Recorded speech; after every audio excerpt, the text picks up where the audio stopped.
We're back in Wyoming in Grand Teton National Park. I'm trying to find and photograph the park's resident grizzly bears.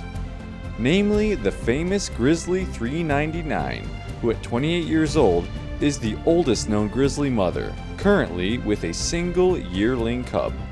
So join me while I search for some incredible wildlife and the queen of the Tetons herself, Grizzly 399.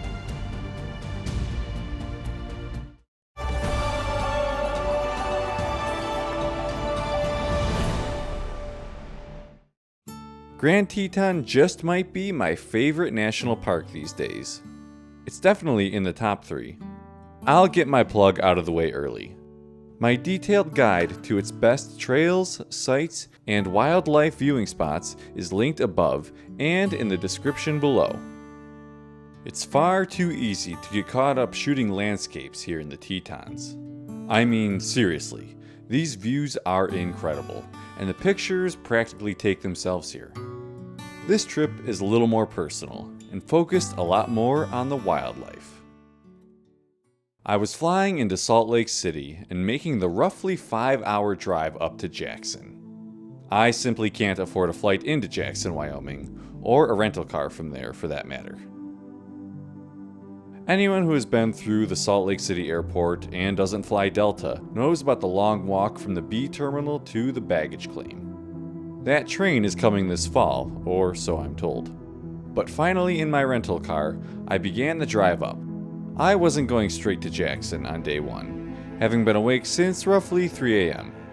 Instead, I was overnighting in Logan, Utah, and stopping at Antelope Island State Park first.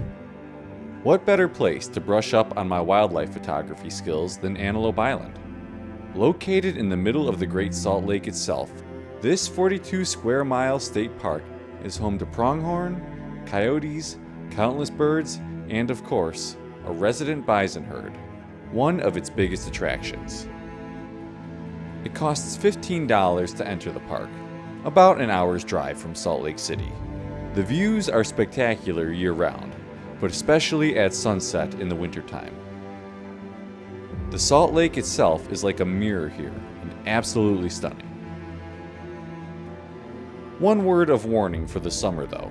The smell is absolutely terrible. It's like the smell of the ocean, dialed up to 10. Also, bring bug spray. Once the park's gnats have hatched in the spring, they'll love nothing more than to devour you while you're out exploring.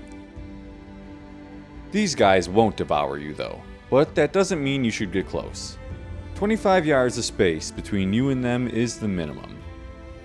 Every single year up in Yellowstone National Park, where we're also heading a little later in this video, someone tries to pet the fluffy cows and ends up in the hospital, or worse. As for the bison herd on the island, they were introduced in 1893 by the owner of Antelope Island at that time, John Dooley. With bison on the verge of extinction, Dooley bought a herd of 12 bison and had them placed on the island. Today, the herd numbers close to 500. I spent the better part of the day exploring the island, waiting for the bison to venture out. I hiked to the top of Dooley Knob, which I assume was named after that original owner, which is not quite the highest peak in the park, but still gives some great views of the island and surrounding Great Salt Lake. And on my way down, I ran into this amazing pronghorn buck and got some great shots of him. But the bison would elude me on this trip, so instead, here's some great winter footage of them from a visit this past February. New Dantrex intro? Maybe. These guys put on a show that evening, and I was pretty pleased with some of the shots I got, especially with those beautiful Wasatch Mountains in the background. Eventually, I'll have a guide to this place and Salt Lake City proper, which I'll link above and in the description below. But back to the present. I rolled into Logan, grabbed a pretty good dinner and solid beer at Prodigy Brewing Company, and called it for the night. Tomorrow I was off to the Tetons to try and find the famous Grizzly 399. The next day, I rolled into Jackson, Wyoming in the early afternoon, and was it ever a madhouse. I love Jackson, but it is busy and extremely expensive. I didn't stick around this time, instead heading straight into the park, where I couldn't help myself. I stopped at Schwabacher Landing to take it all in. This is one of the best and probably most famous views in the entire park, and sometimes you can even spot wildlife here. Like back in 2022, when this bull moose came stomping through the river for this perfect shot. And wouldn't you know, I even caught this fella swimming through the river on my way out. I'm still not exactly sure what this was though. Otter, mink, maybe a beaver? Let me know in the comments if you know what kind of animal this was. 2022 would not be the year of Grizzly 399. I hadn't seen her since August of 2020. That visit, I was extremely lucky. Every single day we were there, we would post up at Oxbow Bend in the park, and within maybe an hour, her and her quadruplet cubs, or her daughter, Grizzly 610, with a trio of yearling cubs in tow, would pop out from the sagebrush. It was incredible, but unfortunately, I was far less experienced in photographing or even filming wildlife at that point. And while I walked away with some okay footage, there was a lot to be desired. And I'm not saying I'm an experienced wildlife photographer now either, but I'm definitely out here to learn and to get better. But 399, what makes her so famous? And why a number as opposed to a proper name? Tagged grizzlies are given a number. Any names you might see mentioned, whether they've stuck or not, are simply nicknames. Born in 1996 in the Pilgrim Creek area, our feature bear would be captured and tagged in 2001. The 399th grizzly bear to be given that honor by the Interagency Grizzly Bear Study Team. Though they stopped monitoring her in 2018 since she has become so easily observable. Mothering 22 cubs and being a frequent sight in the Tetons has led to her fame. And unlike many mother bears, she sticks close to roadways and humans. Knowing male grizzlies, who have this pesky habit of brutally murdering cubs, are less likely to visit areas with high human activity.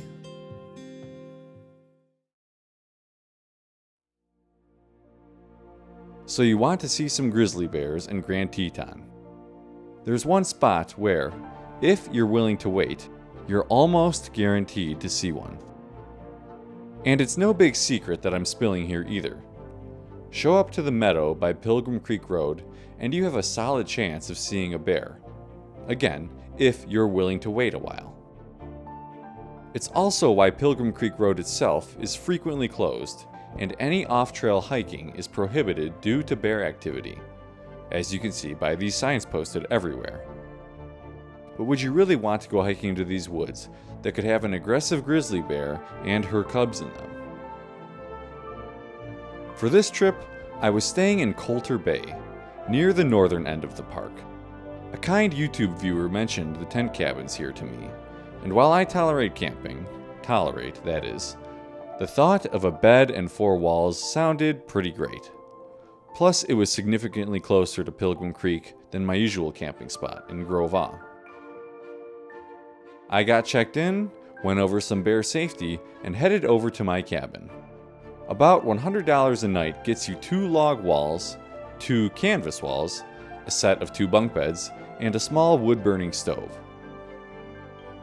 Not bad, considering that a campsite in the park is up to $60 a night now. I got set up and settled in, and I was glad to have that wood burner. Snow was in the forecast tonight. It was late June, after all. With my cabin all set, I headed over to Pilgrim Creek to see what I could find, and to wait. And wait I did, for absolutely nothing. Wildlife spotting is a combination of patience and more than a little bit of luck. But with snow starting, I headed back, made myself a nice fire in the wood-burning stove, and turned in for the evening. There was always tomorrow.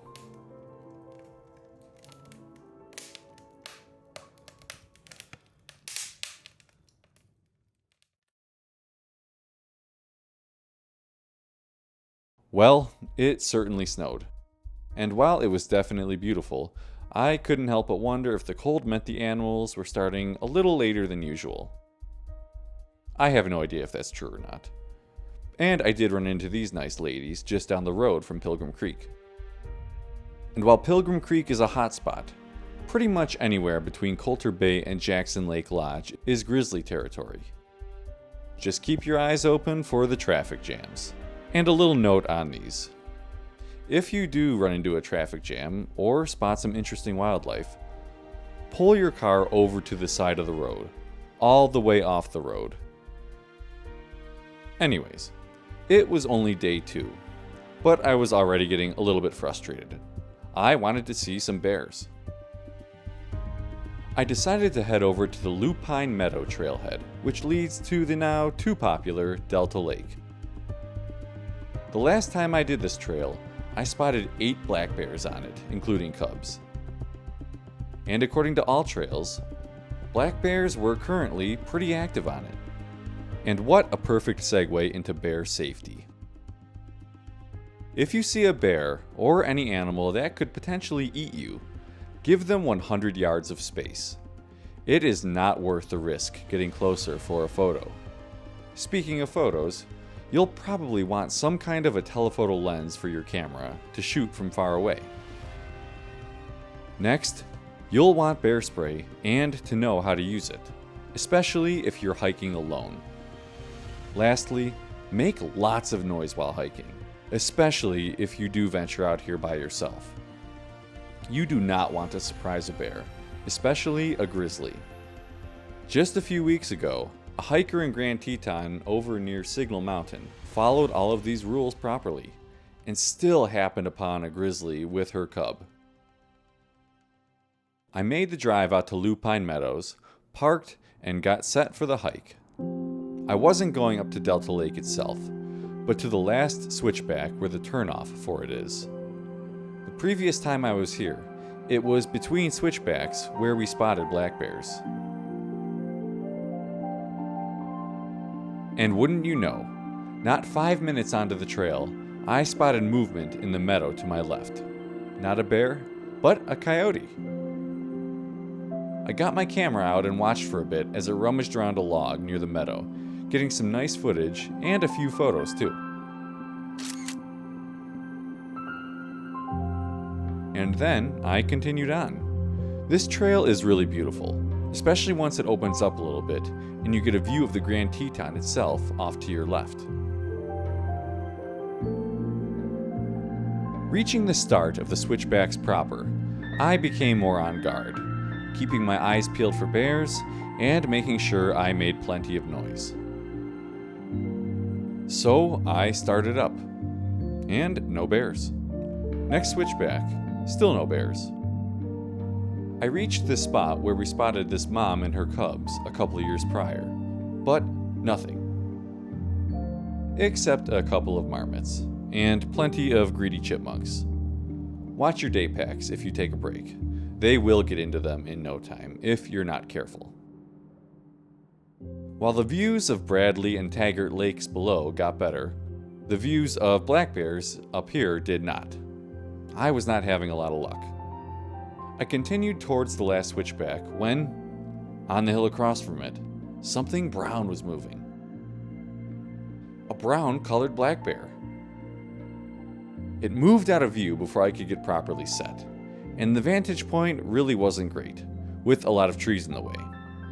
But I decided I was going to wait and see if it popped back out.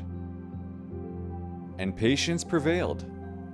I sat for about 30 minutes watching this beauty. And here's what I came away with.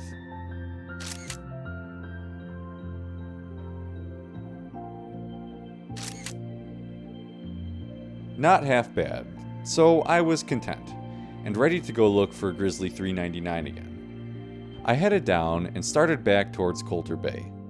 Of course, the snow made a surprise return, but on the way out, I was lucky to spot this pronghorn with her baby.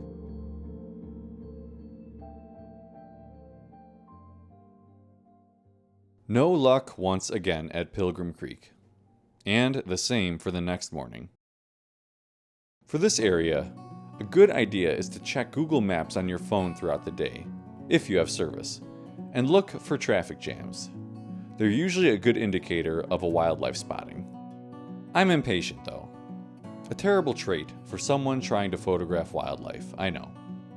There's another park whose border is only about 30 minutes from Coulter Bay, a park far larger and rich with wildlife. That park is Yellowstone, of course. And while the border of the park is close, the first real place to spot significant wildlife is further. Hayden Valley, to be specific, about 90 minutes from Coulter Bay, is home to plentiful bison, occasional bears, and a wolf pack. A wolf pack that had just killed a bison somewhat near the road, meaning that there was a carcass, something bound to bring other predators in to feed on, and maybe make for some great photography opportunities. With plenty of daylight ahead of me, I began the trek up to America's first national park. Hayden Valley is absolutely stunning, and this pull-off is one of my favorites, with the meandering river, open meadows, and beautiful mountains in the background. And while there were plenty of bison out, there were no wolves or any predators to be found. I thought of going up to Canyon Village, famous for Artist Point and the Grand Canyon of the Yellowstone. But I wanted to stick to this trip's goal of focusing on wildlife over landscapes. A kind ranger stopped me back at Hayden Valley and informed me that the Lamar Valley Wolfpack had been super active lately, with quite a few grizzly spottings up that way too. So I took her advice and decided to drive the additional hour to Lamar Valley, the northeastern part of Yellowstone. I made my way up and past Mount Washburn before beginning my descent into the valley, when I came upon a crowd and decided to pull off. There was a grizzly roaming far away down in the valley below. Definitely cool to see, but way too far away to get a good photo. I continued on, where just up ahead I hit a massive traffic jam. A grizzly had fallen asleep just off the road, precariously close. Rangers were on site and not letting anyone leave their vehicle. I could have stuck around and waited for the sleepy fellow to wake up, and probably would have gotten a pretty good photo. But my time in Yellowstone was limited, so I pressed on, where, just down the road, another bear jam. This black bear was foraging off to the side, in the shade mind you, so not the best photo op. And while I really had to process and denoise this photo, just look at that smushy face. I had forgotten just how stunning Lamar Valley is, and this whole park in general. I was skipping the famous geothermal features this time, but still, it's absolutely incredible. At this point, it was close to noon, pretty much the worst time to view wildlife. The wolf pack up here was nestled in their den for the day, and not a bear in sight. Plenty of bison though, and I even got caught in a brief bison jam. Not a bad trip up to Yellowstone at all, and I walked away with some pretty cool bison shots. But I had a few hours of driving ahead of me if I wanted to make it back in time for golden hour in the Tetons. Of course, back at Pilgrim Creek. I'm going to need to do a full Yellowstone guide soon. Arriving in the Tetons, it would appear I made the right call heading back sooner than later. There was a ton of traffic at Pilgrim Creek. I parked my car, safely of course, and hopped out with camera ready. And there, out in the meadow, was a grizzly bear. This is Grizzly 1063, known as Fritter, also known as Bonita. She is the daughter of another famous Teton grizzly known as Blondie. But let's not get lost in nicknames and grizzly lineage right now. 1063 here only recently popped back out into public view, with 3 little cubs in tow. The sagebrush is pretty high, and the bears were far out in the meadow, so it was kind of tough to see the little ones. Still, a grizzly sighting. I hung out here for around a half hour filming them, as I just wasn't happy with the way my photos were turning out from such a distance, even with the long lens. But I will forever be kicking myself for missing focus on this one. Eventually, 1063 disappeared into the tree line. I was hopeful that she was bedding down nearby for the night, and would emerge near the same spot in the morning. While maybe not as famous as 399, I was still so glad and lucky to have caught her. I had one more morning left before I had to head back to Salt Lake, and I was determined to make it count. Back before sunrise the next morning, once again, no luck. I decided to cut my losses at this point and be thankful that I had even seen a grizzly bear in Grand Teton. I headed back to my cabin to get packed up and go to Jenny Lake before it got too crowded, and do a quick hike there, and maybe spot some more wildlife.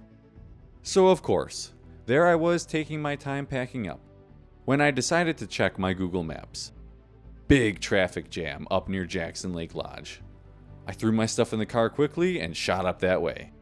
To find nothing. Cars leaving, photographers packing up. There had been a bear, but now it was gone. Frustrated, I started making my way back to the car when, up on the hill, something was moving. It was a bear. No, it was a grizzly bear. And wouldn't you know it, it wasn't just any grizzly.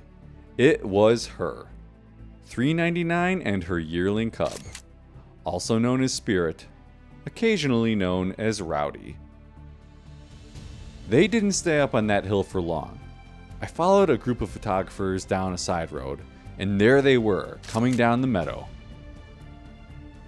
Time was not on my side here. I only managed a few shots before the ranger told us to get back to our cars. 399 and her cub were coming right at us, fast. Her and Rowdy quickly made their way by us and into the tree line.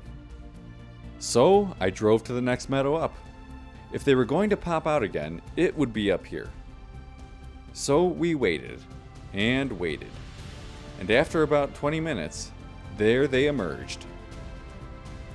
Pretty far off in the meadow, but I was still able to get some okay footage of them. I watched and filmed for about 30 minutes as they made their way across the meadow. Cub and mom foraging, sometimes playing, and chasing mom when he got too far behind. They ended up crossing again just before Pilgrim Creek, where I managed a quick shot of her cub running by the stream. From there, I moved on to the meadow near Pilgrim Creek again, along with many others, where we expected them to pop out at any minute. Which they never did. After waiting for over an hour, I decided to call it. I had to check out of my tent cabin, after all. So, did I walk away with a perfect photograph of 399? The answer is no, not really.